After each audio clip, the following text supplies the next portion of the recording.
Sentiamo Morena Trolese.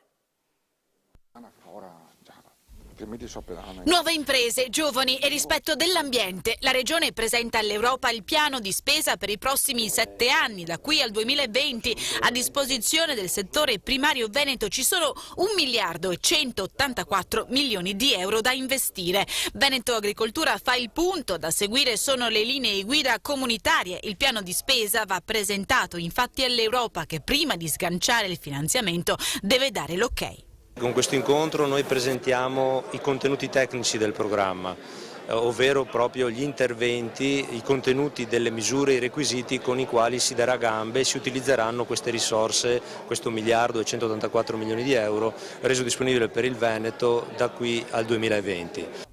Una volta ottenuto il via libera sul testo, la Commissione europea avrà 6 mesi di tempo per le sue osservazioni. Il settore agricolo è motore della regione in tempi di crisi, l'unico che sta crescendo nonostante le difficoltà. Le imprese si rinnovano e sempre più giovani decidono di partire dalla terra. Ci sarà una particolare attenzione all'innovazione, alla competitività, agli aspetti ambientali e all'inclusività sociale. Ovviamente il centro è e rimane, dovrà essere l'impresa agricola. E i giovani? E i giovani sicuramente sì, ci sono già degli ottimi segnali con la programmazione precedente. Recentissimamente c'è stato un ulteriore bando e delle risorse e abbiamo visto che i giovani, tra l'altro le aziende condotte da giovani, sono di dimensione maggiore, più strutturate e specializzate.